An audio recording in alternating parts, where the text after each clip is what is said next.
exciting. So let me just quadruple check here and then we'll get started. How many people showed up last time? I didn't even like look past. Millions.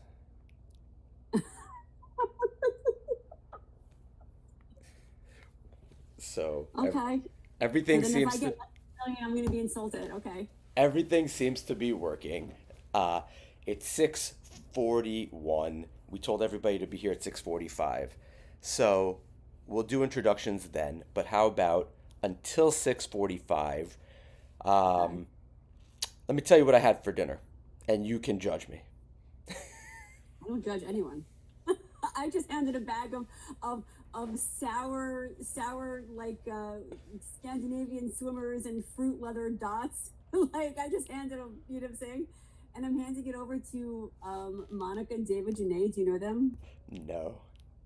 Okay, so I think their parents went to Dr. Pianko actually. So like they're like, so you're Dr. Pianko's dietitian as I'm handing them candies. So You're making me feel better. I there we trained go. I trained really hard today, and then I took down about a pie and a half of frozen pizza. Okay. Eh, Ew, frozen. That's where I'm judging you. The frozen. With three little kids around, you gotta do what you gotta do. Okay. And so I'm not sure how great my macros were. We can get into that later. But Okay. it wasn't even that tasty. You know how sometimes the calories are just worth it? And this Not time it wasn't. Never in a frozen pizza. That's where the judgment comes. The frozen. Come on. If you're already gonna do Um, it, make it tasty. Absolutely. I have to be honest though. I go to Orange Theory, and they just changed their equipment, and I actually really don't like it. It's actually bothering me now. Like I don't I hate coming out of a workout and not feeling good. Like not feeling that I worked out well, like hard as I could. I know I'm strong. Um, I'm a little bit disappointed. I gotta say the truth. I'm sorry, we need to get you into CrossFit, but that's a whole nother lecture. That's a different So topic. I know that's like the enemy to Orange Theory. So I feel like, but okay, I do have a bad knee, so I'm afraid of like CrossFit. I get this vision of like these crazy weights that you're lifting, and I'm afraid of like hurting myself. As long as you don't go with a lunatic like me, it's perfectly safe. Okay. There are great coaches. You know Gio. She is like the maestro. She works with Okay. people that have all kinds of disorders. She works with the elderly, she works with the young. They're having children's classes. She's amazing. You actually do need to get in and train with her. Full shout out. But she's like in Miami, right? She's in Miami. Yes. Okay, I'm also like lazy. We'll figure I it don't out. go. We'll get a home program for you. Okay. Maybe I should join. You know, there's a program I've heard There's a of. program that's really good. No, so now I don't know. Like yesterday, I was like, I'm not even going to Orange. I went for like a really long walk, but it's like pathetic. Like No, it's that. wonderful. It's good zone 2 cardio. It's really good fat burning. I know, but it was like a cop out for me because I was like having my own little mental sit in against Orange. I was having my temper tantrum. It's like the frozen Because I couldn't even pizza. watch the music. If you're gonna Yeah, do it right. a little bit, a little bit. No, but I also do Pilates. I like that. I hear good things. It's hard to get me into a Pilates studio. Do you do yoga? So you only do CrossFit? You say only, but it's sort of everything. I kind But of I don't do think you need to everything. balance the intensity. I do a lot of gymnastics. Okay, so they're fine. So you just do that. Well, but it's But that included. For sure. so I will need to give a talk on CrossFit or I'll have to have Geo do it. But right now first, for the millions around the world that are tuning in at 6:45, okay. um I will let you, Leah Amar, introduce yourself. Why don't you tell us a little bit about yourself and I'll get to know you better and everybody else will get to know you better. Sure. So my name is Leah Amar, and I'm a registered dietitian. Um, Fun fact, I was educated in Canada. So I was like the only American sitting in class. And I have to be honest, it was slightly uncomfortable at times because they were bashing Americans, which I thought was so inappropriate. The Canadians, they're known for rudeness and violence. Canada. I was like, okay, okay, I'll take the bashing. That being said, I've been a dietitian for about 25 years now. And I love it because I love talking about food all day long. And I love helping people. And I love the smile on people's faces when they reach their goals. And I love it. I love the responses I get from my patients. If I'm feeling better, I'm sleeping better, I'm happier, they're just more involved in life. And I just love that every single day. That's amazing. I didn't know that about you. I love talking about food all day long too. One of All day these long. days, we should sit and just chat about food. But we can start now, sort We of. could start. But let Okay. me let me kick it off really quickly. So for anybody who's here that doesn't know, we are talking on behalf of Longevity Access Partners and Primary Prevention. My name is Amichai Porges, um, and I'm very proud to put a team together that helps people create health plans that make them reach their goals, whether they want to perform better, whether they're sick, whatever type of support people need. That's what we do, and we customize those plans to them. And anybody who wants to reach us can reach us on Instagram. Again, I'm Amichai Porges. On LinkedIn, Amichai Porges. Longevity Access Partners online on our website. And you are Leah Amar. And you also have hopefully a thriving business, and people can look you up as well, or Yes. work with both of us together in Longevity Absolutely. Access Partners Primary Prevention. So, what topic were you thinking for tonight to educate people? So I love talking about food labels because it's so important for people to know. While I would love to be with my patients all the time, I'm not with you shopping. I'm not with you when you're out and about. So I feel knowledge is power, and it really allows you to kind of make your own decisions, and knowing what you're eating, and that's actually really important. So the numbers don't lie. It's easy to look at something and compare and see what's healthy for you.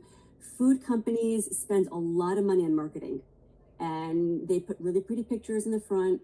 Their vocabulary is thoughtfully chosen, and they kind of want to trick you a little bit. But the back nutrition facts cannot lie. So that's knowledge is power, and I love giving that over to my patients. Amazing. I think everybody needs to hear this. And Yeah. before you really dive deeply into it, can I ask you what's the number one mistake or misconception that you see people making around food that you just wish sort of everyone could wrap their head around or set the record straight on? Just the biggest thing that you see. I think when they focus on one number, I think when they focus on, like, let's say the calories, like they focus on one number and kind of have a blind eye and don't look at the full picture. And that's really not good for life. Also, when you focus on one thing, you really want to look at everything together because you want to know where that number comes from. What are you getting in? So when you focus on one number, you're probably going to be wrong. I'm surely guilty of that. So tell us, what should we be looking at? How can we understand when we're in the You want to grocery look at store, what I we know need to that's know? not. So let's dive right in.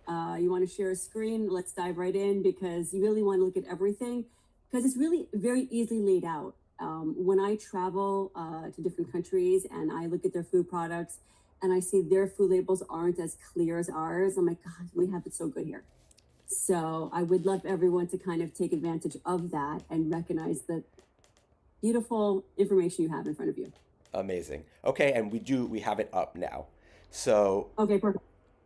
let Perfect. let So us we're know. just through I it. I remember hearing that the food label changed a couple of years ago, right? That it used to be a little bit different and that some things were made to be more clear.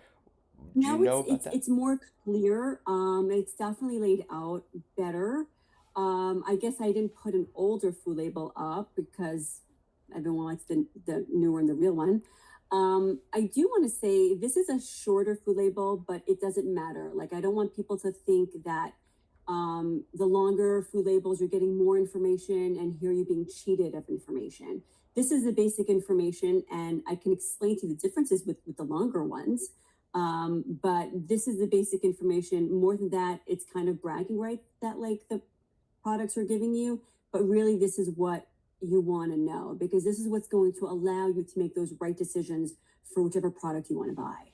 Perfect. Where Okay. where should we be looking first? Is there something that's most important on here? So I'm just going to start from the bottom down, and Great. then everyone will kind of figure out what's important to them. So what I like to first point out is the serving size. It says here 2/3 of a cup. Okay. And then in brackets, it has the weight. The weight is actually very important because the weight allows you to compare products. So let's say you're comparing crackers. Okay. You're looking at, let's say, a saltine cracker versus like a Triscuit. Those are two different crackers, but they fall under the same category. The serving size might actually be different for the saltine than it is for the Triscuit, because but the weight should be the same. Okay, so like for example, let's say in the saltine maybe it's 6 crackers. Okay, and then maybe for the Triscuit it's 3. It really depends, upon the ingredients of the product, but the weight should be the same. So that's how you know that you're comparing apples to apples. Okay. 2/3 of a cup, because that's just going to be an example of what we might be more familiar with in terms of visual. And then on top of it, it says 8 servings per container. They're doing that for visual for you, because you can look at the package and say, wow, this is a big package, 8 servings. That's a really realistic portion size. Am I going to have 2/3 of a cup? Or are you going to have a package that's like really small and it says 30 serving sizes? So that means the serving size really isn't that real. So when you're looking at that, you're saying 2/3 of a cup, it's a decent size. Are you going to have 2/3 of a cup? Are you going to have more? Or are you going to have less? That's a separate topic. Um, that you want to see someone regularly about that one.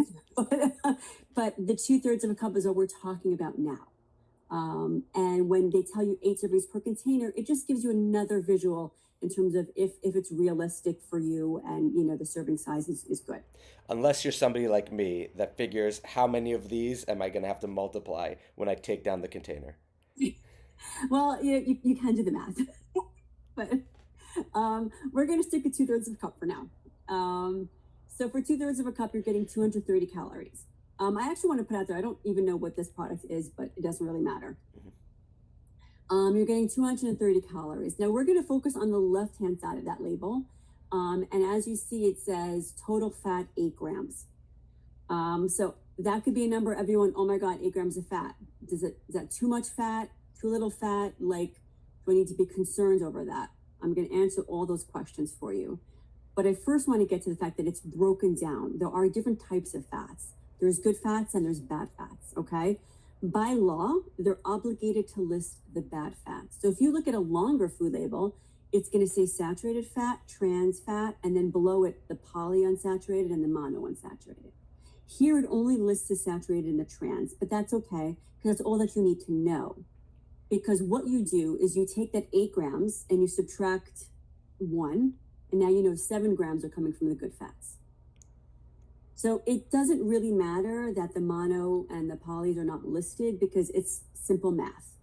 So that's really it, okay? So the saturated fat and the trans fat are the 2 bad fats. Those are the fats that are associated with raising your cholesterol, heart disease. Those are the ones you really kind of want to avoid. So that's why they're listed there. So when you're looking at this, you're saying, okay, it's got 8 grams of fat, but only 1 is coming from saturated, which means 7 grams are coming from healthier fats. So that's already like, oh, the 8 now isn't so bad. You see what I'm saying? So it's like when you first look at that one number and don't look at everything else below it, you're going to come to the wrong conclusion, potentially come to the wrong conclusion. Okay. Next, we've got cholesterol. Cholesterol is interesting for marketing purposes. Anything that comes from an animal will have cholesterol. Okay. But it doesn't mean that everything that has fat will have cholesterol. Okay. So I always like to give an example of, let's say, peanut butter or like olive oil. Those have fats, but they don't come from an animal. So there's no cholesterol there, but they have fat. versus looking at whole milk versus skim milk versus 2%, 1% in skim. Skim milk will still have cholesterol because it's still milk. It still comes from a cow, but it's going to have less cholesterol than the whole milk because the fat was skimmed. Am I making myself clear? I hope so. But Absolutely again, fascinating. Fascinating, yes. And I'm learning things. So, yes, please continue. okay. So again, as you see, this has fat but no cholesterol because it doesn't come from an animal product. Okay. Sodium is salt. So anyone that has hypertension, has issues with, needing to watch their sodium intake, that's definitely a number you want to look at. For now, we're just going to leave it at that at 160 milligrams. I'll come back to it. I'm not ignoring it. We'll come back. Okay. Then we have total carbohydrates, 37 grams. Okay. Same thing like the fats. It's broken down because not every carbohydrate is the same. Carbs, I always hear this, by the way, in my sessions. Carbs have such a bad rep, and it's so not fair. Sorry, but it's true. You have to know where they're coming from. That's exactly what I was saying before. So you're going to have a total carb 37 gram. There's good carbs and there's bad carbs. So the good carb is listed here, as opposed to the fat, they're listing the bad ones. Here they're listing the good ones, okay? So dietary fiber, that is important. Fiber is what's going to keep you full. It's going to lower your cholesterol. It's going to prevent cancer, fills you up. So those are all the wonderful things of fiber. You definitely want fiber in your diet, okay? So as you see, it has dietary fiber 4. Another type of carbohydrate is sugar. So that's not so good. Not the better of the choices. But you see, it says total sugars 12 grams, okay? But to be fair, there's natural sugar from fruit. So let's say you were having something that had fresh strawberries in it. It's going to have sugar, but that's a good sugar, so that's okay. Or it can be added sugar, which, as you see here, it says 10 grams of added sugars. So of the 12, 10 of them are added from processing. So that's not the best. I'm trying to be nice. Then we have our protein, 3 grams. Everyone knows what protein is. Okay. That's that. I'm going to save questions for later. Now we're going to go to the right-hand side, and it says percent daily value. Okay, so that's actually the best thing to go down, and that's your cheat sheet. That is an amazing tool for you to be aware of. Percent daily value takes 2,000 calorie diet, and it breaks it down to 50% carbs, 30% fat, and 20% protein. That's really the gist that they the proportions that they created. The only thing you need to know as a consumer is 5% or less is considered low, 20% or more is considered high. That's your cheat sheet. Those are the only 2 numbers you really need to remember. Now, not everyone is on a 2,000 calorie diet, right? Like that's kind of like, well, what if I'm on a 1,200 or a 14 or a 16 or an 18? So what do I do about that? So you have to like fudge the numbers a little bit. So recognize 2,000 is high or higher than what you're used to. So that means the numbers are going to be slightly more elevated when you're looking at something for yourself.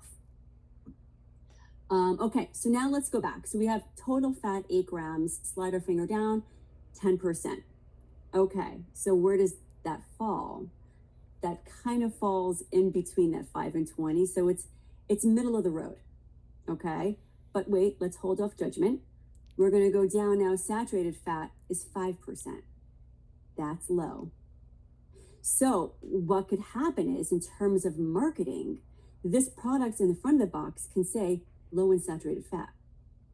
Notice they can't say low in fat. There's a difference in that. There's a slight difference in that. And that's how marketing gets you. That's how marketing gets you to buy their product. Very Like interesting. So the words are carefully chosen. so they're allowed to say different things based on the percentages that exist on the back. Yeah. And what And that's how they say what they're saying in the front, because they have to back it up in the back. So, right. And so they can say low in saturated fat. They cannot say low in fat because it's 10%. Mhm. So again, that's going to get you to grab the item off of the shelf. I'm not saying it's bad or good. I'm just saying that's the marketing, that's the vocabulary and the strategies that these companies are using to just grab that, for you to grab that product. So important for everybody to know and to understand where that comes from. Now they'll see the word Yeah. and they'll know. Amazing. Right, exactly, exactly. Okay, fine. A little bit not fair. Cholesterol was zero. Okay, so zero. They could say, by the way, zero cholesterol.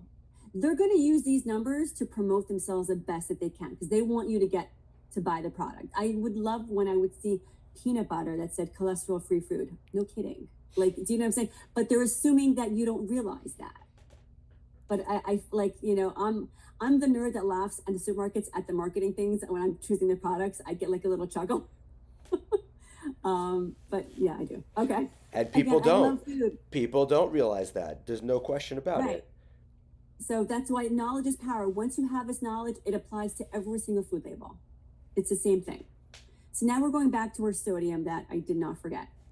7%. So you know what? Now you see it's not low in sodium. It's not the 5%. So if someone is on a very low sodium diet, I would say be careful because it's at 7%, but 7% isn't high. So for someone that doesn't have hypertension, for someone that is kind of just on a regular diet, I say that's fine.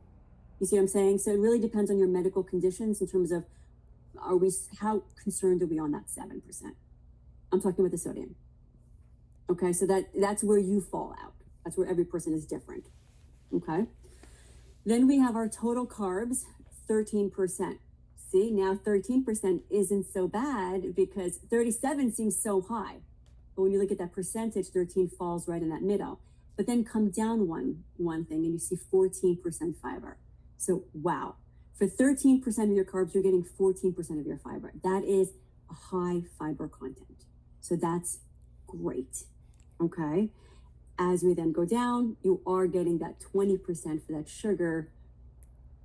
Not so great. um, but that's, so you got to give a little bit. So that's where you're going to see that it's higher in sugar.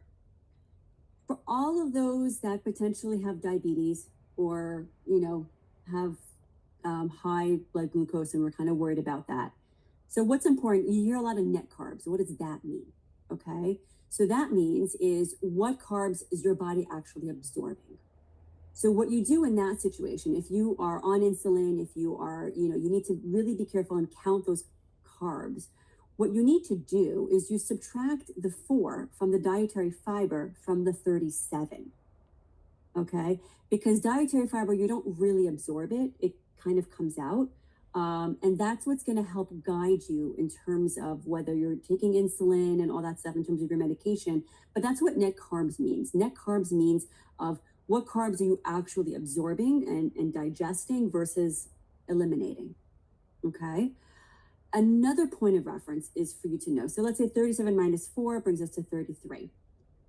For a diabetic, 1 serving of a carbohydrate is 15 grams. So if you were diabetic, this is considered 2 servings of a carb. That's how simple that is. Because I subtracted the 4 from the 37, brought me to 33. Yes, it's 33 versus 30, but that's pretty close. So if you are diabetic, you need to know this product, 2/3 of a cup of this product is going to provide you 2 servings of a carb. Extremely important for people to know. I wonder how many do you talk to that aren't aware that that's how that should be counted for them? 100%. People don't look. They honestly, they focus on the front of those packages. And I'm not saying that they're misleading, but you're not getting the full picture. Right. That's why it's so important That's to be why able to read it. I always include this in my sessions because it is so important. Again, you're going to take this knowledge and bring it to the supermarket. And it's so funny because the line that I always end with this session with my patients is either you're going to love me or hate me, because then you're going to go to the Publix or whatever local supermarket you have, and shopping will now take you forever. So I apologize, but knowledge is power. You're going to make better choices and your body will thank you for it. I think once people find products that they like, that work for them, they know, and you can repeat, and there's nothing wrong with eating less boxed foods that are more consistent, even though we want variety in people's diets, I'm sure. But at least people can rely on things once they've made those choices. Right. And I think that once you know what you're getting in, like once you're having it, like you just, you feel better.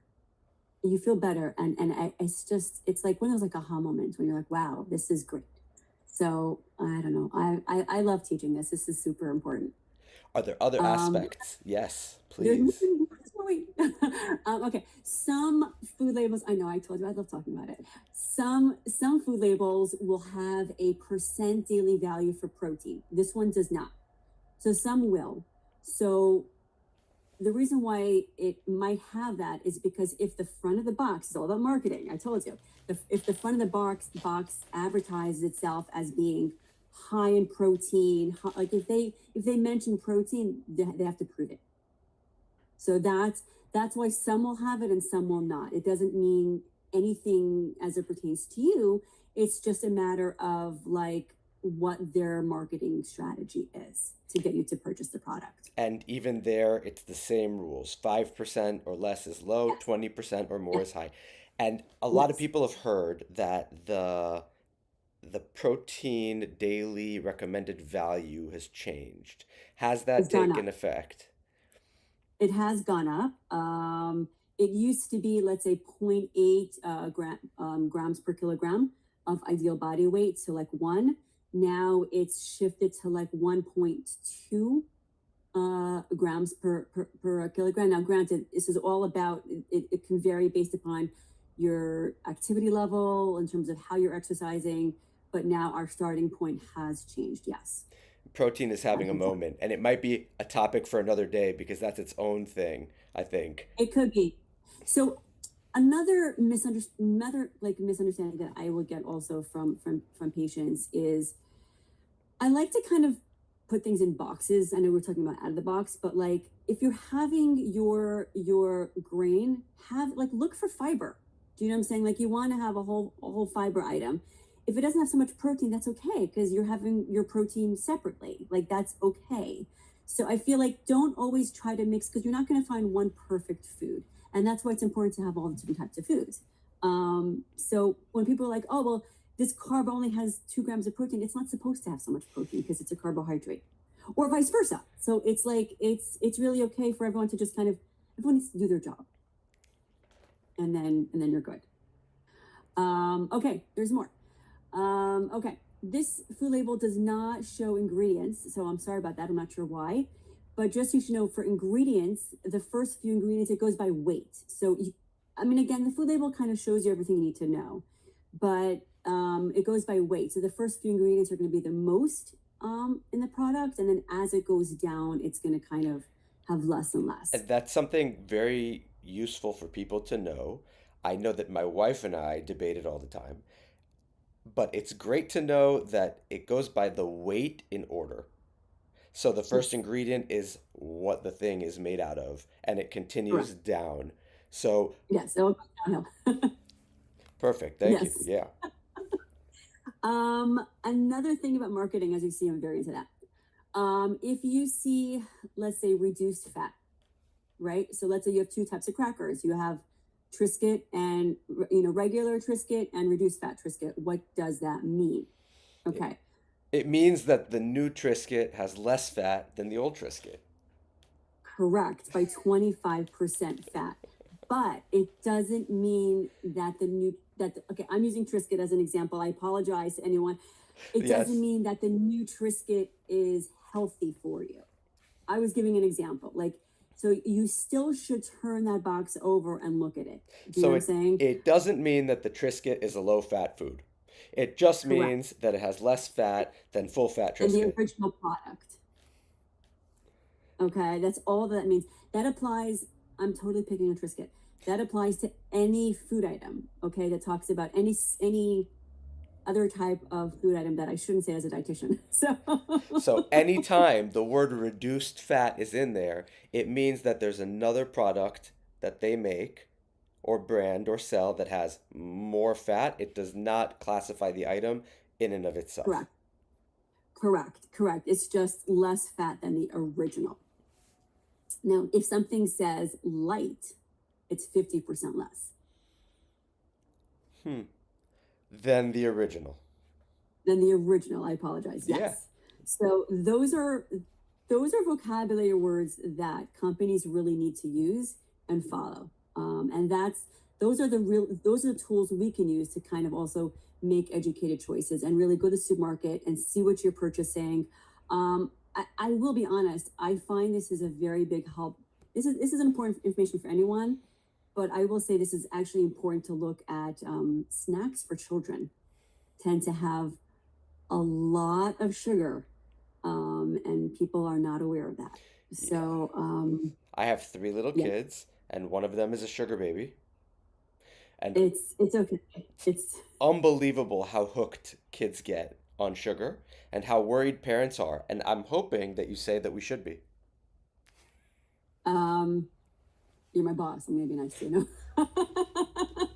But no, but I mean, I feel like that's why this is important information for everyone to know because whether you're purchasing food for yourself for a loved one, take the few minutes, look at the back. Honestly, that percent daily value is so easy. You just kind of skim down. You're looking for that. You're looking in between the 5 and the 20. You want the good stuff to be high. You want the bad stuff to be low. That's like your cheat sheet. Um, I think it can't get easier than that. And I love the fact that it's just so simple. And it's out there. Thank you. And thank you for harping on the marketing stuff because I think all of us know people who go to the grocery store and pick things that are reduced fat or low fat or that base things on whether something is a high fiber food or a low carb food. And it's really such a marketing twist. Not that it's Yeah. good or bad. People can go and look for themselves and understand what they need, and you're making that really clear. It's extremely appreciated, I'm sure, by everybody. I just think it's important because they're working to get you to purchase that product. Um and everyone says, something says, fat free. It's most likely not sugar, not calorie free. So you want to look at those things. Honestly, like the biggest I know I should the biggest it's such a big thing in your face to compare ice cream when you're looking at like reduced fat ice cream, fat free ice cream, and whole ice cream. When you look at like the calories and you compare those numbers, you'll be blown away. Are you an ice cream person? Yes. Of course, who isn't? But it has to be chocolate. I don't talk to vanilla people, sorry. Oh, I'm a vanilla. I'm a vanilla um, chocolate chip person, but I don't eat a lot of sweets, to be perfectly honest. But so many people that I know that are in the fitness world and space and that watch what they eat very carefully, all of them have an ice cream tooth. Everybody loves ice cream. Everyone loves ice cream. Who doesn't love ice cream on a hot day? It's actually the best.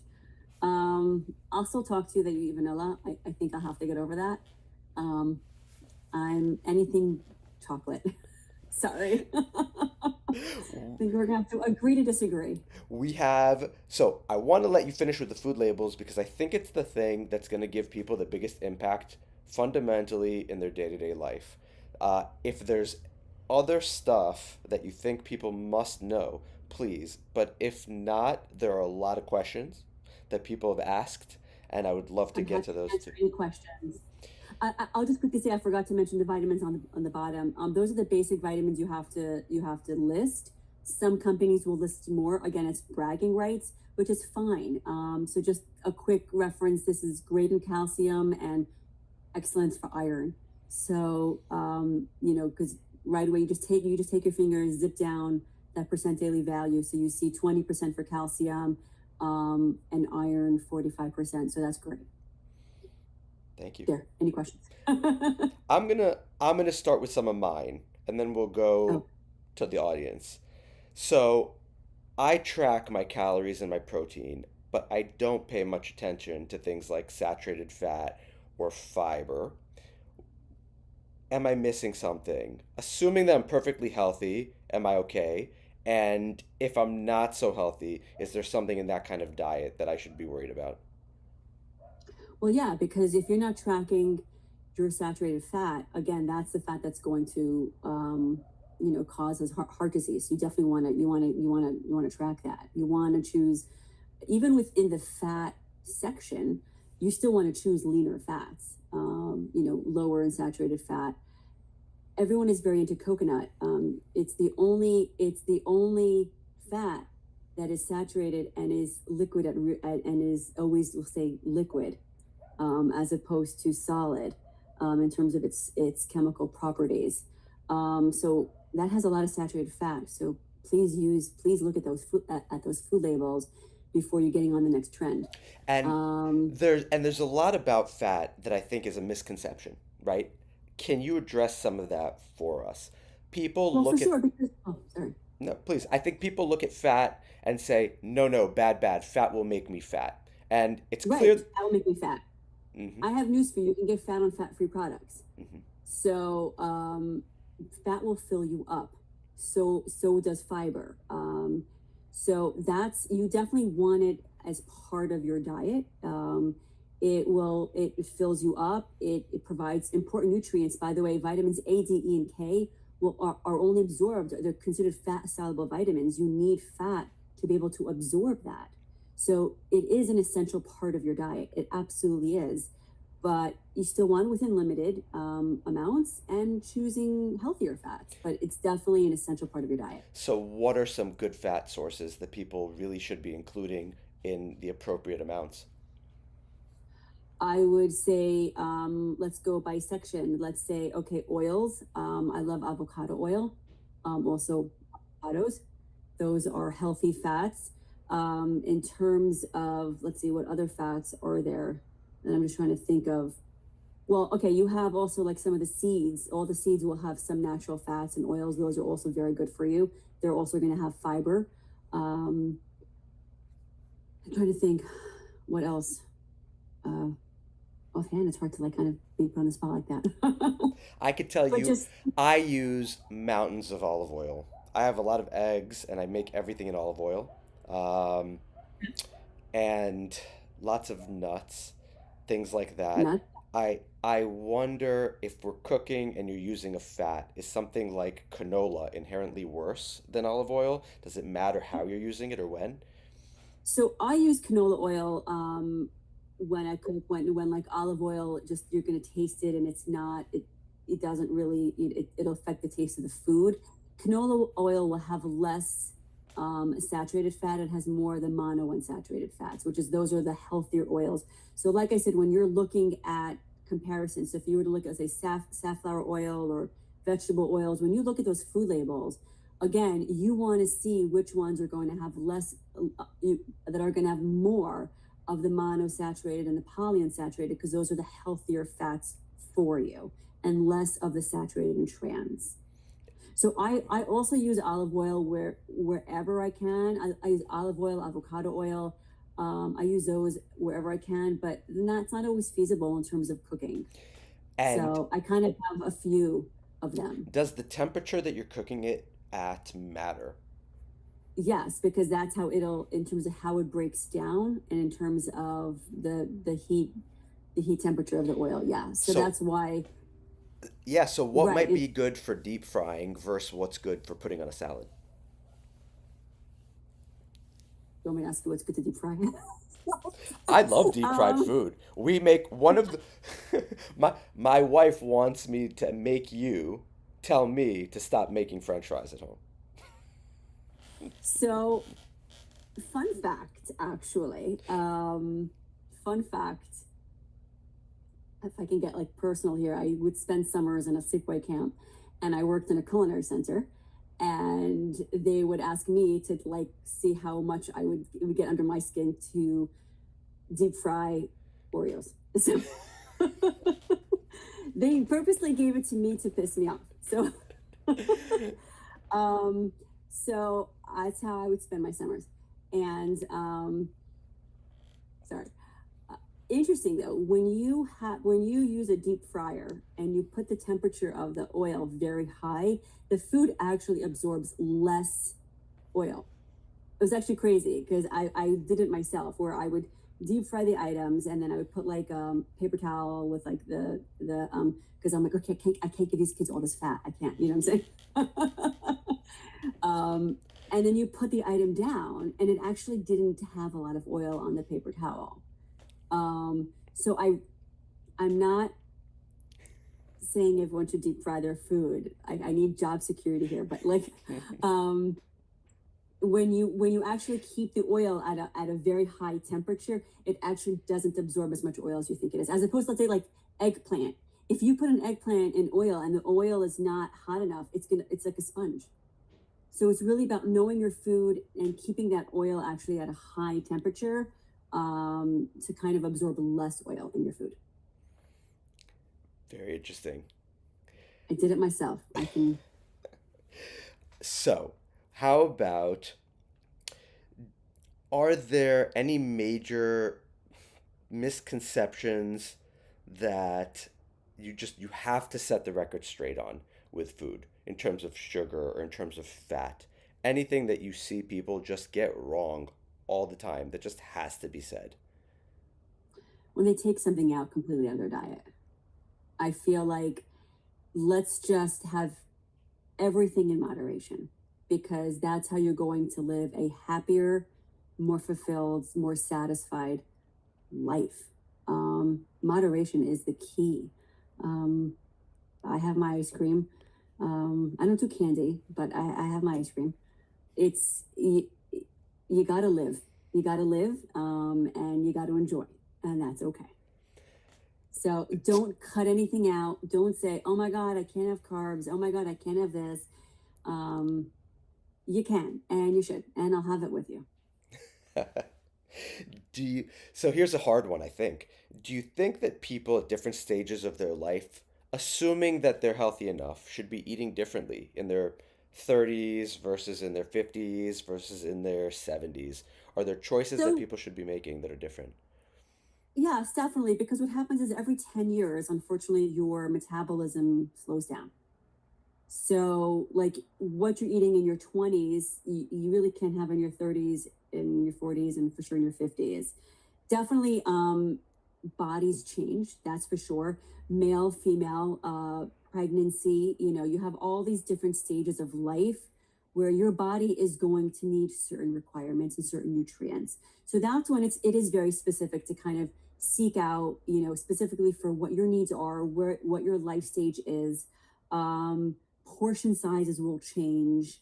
So all of that will definitely change throughout different stages of your life. Yes, for sure. But that's okay. Right? And I, also based on your yeah. So I know most people, sadly, I think, because there's a lot of fun in doing this the other way, but most people care a lot about weight loss. And there's reason for that, right? I think we live in a country where food is central, and poor food choices are often very very readily available, and so weight becomes a thing.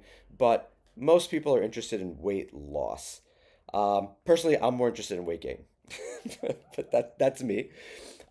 As that's far as weight loss goes, are there foods that affect hunger better? Are there things that people can eat more readily to fill them up?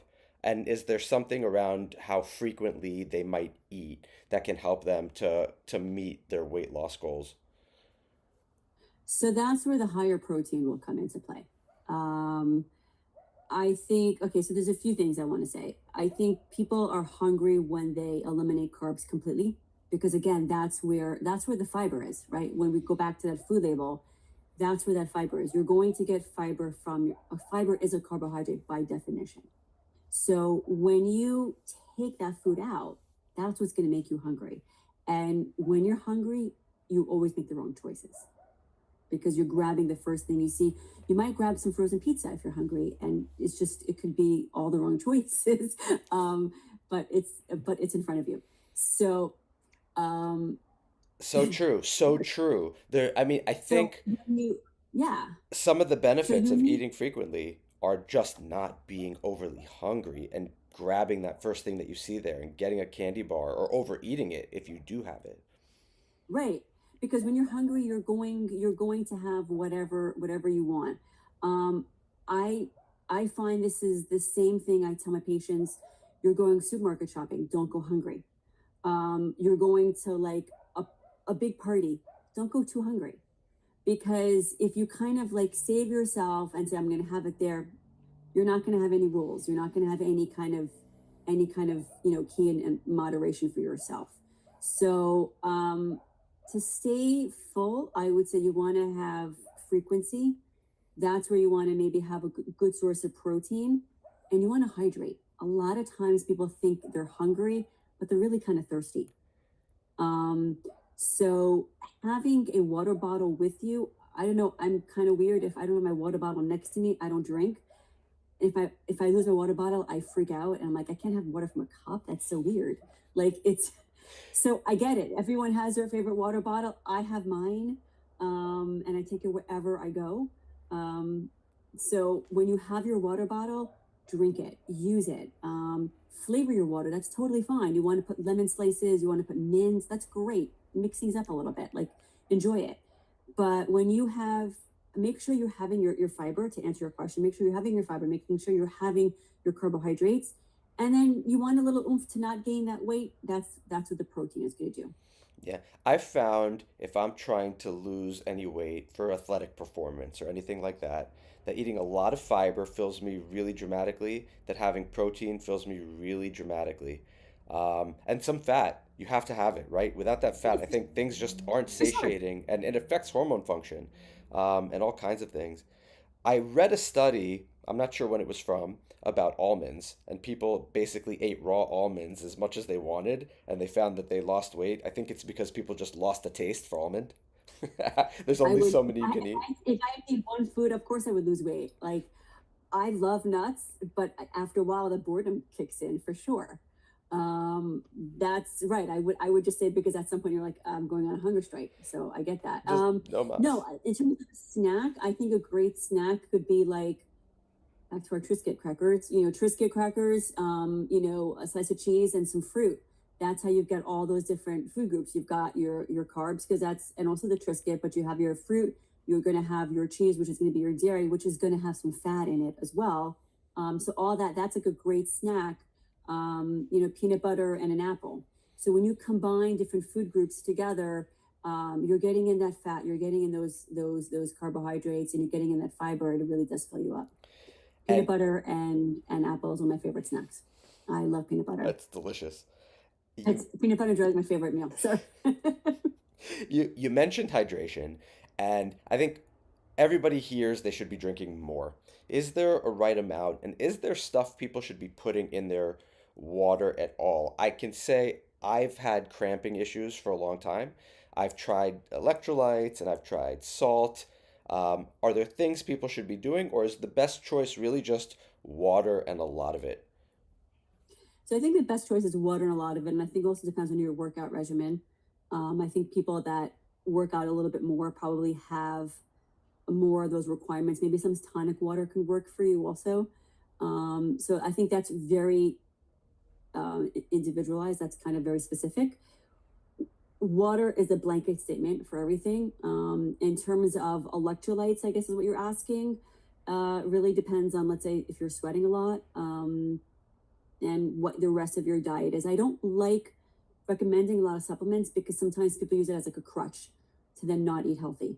So I feel like I'm a little bit careful about that. Adding in the, like, let's say, the crystal lights or whatever those things into the water, I don't find it saturates you and hydrates you as well. It doesn't.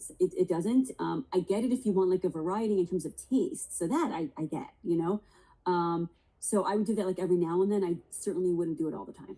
And what about sugary sports drinks? Oh, that's the best. That's sorry. That's what like gets me cracking up at the the supermarkets. I'm like, really?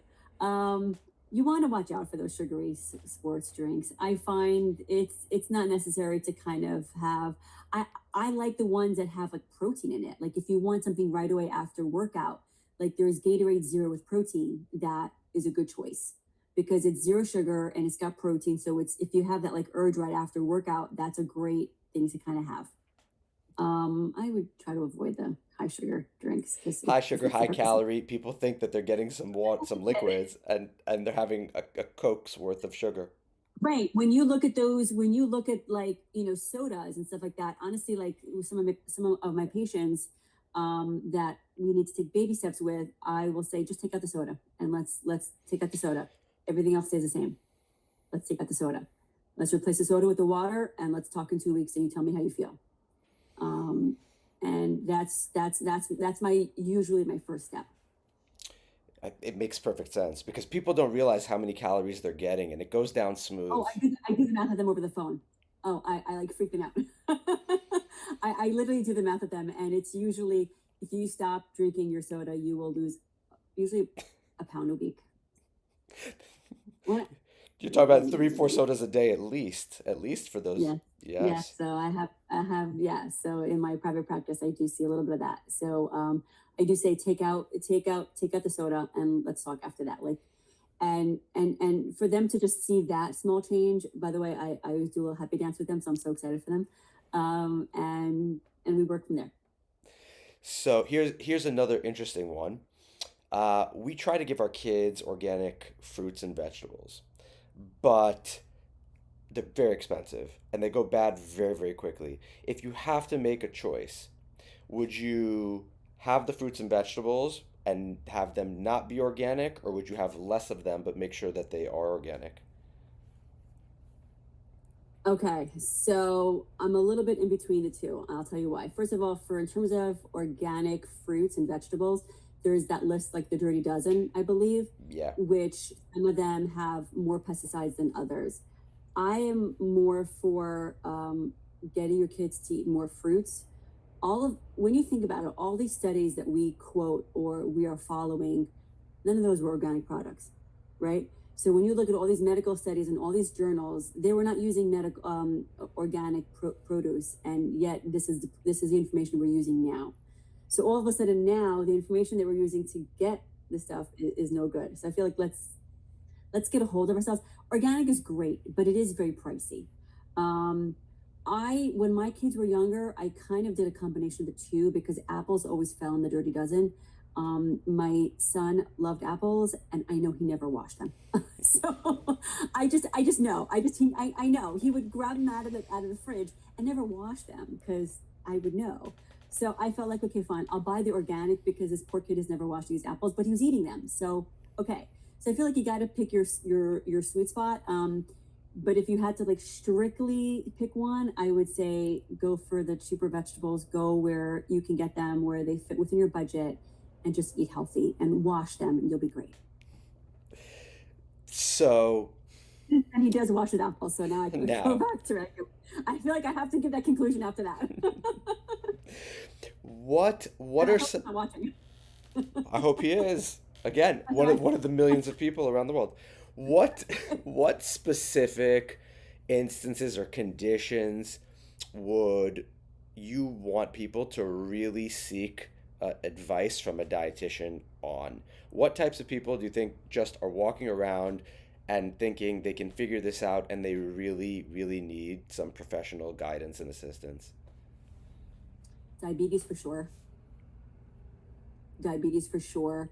And people that are walking around with high cholesterol and also renal failure. Yeah. I mean, renal failure, unfortunately, I can't. I mean, in general, nutrition is not gonna like if you need medication, you need medication. I think with renal failure, it just slows down the progression. So I guess my first choice would be diabetes, and then um, high cholesterol. It makes perfect sense, of course. I mean, those are the things where diet And then, has and then such I an would impact. also say, sorry, I would say if someone is battling cancer and they need to put in and they need to gain weight, but you need to gain weight with the appropriate nutrients. So I would also say cancer, with chemo, and just to kind of when you have limited appetite, I guess the elderly also, when you have limited appetite, you really want to make sure that you're kind of getting the biggest bang for your buck to keep you as strong as possible to help fight that disease. Yeah, so interesting. It's something people don't think about and discount, especially as you get older and frail, whether or not you're sick. The ability to keep Yeah, on weight and the right kind of weight and to fuel right, yourself. Those are the kinds of things right. I'm sure make a lot of sense. Yeah. So we can wrap it up. I have one last really serious question. You have to answer completely objectively. What country in the world has the best food?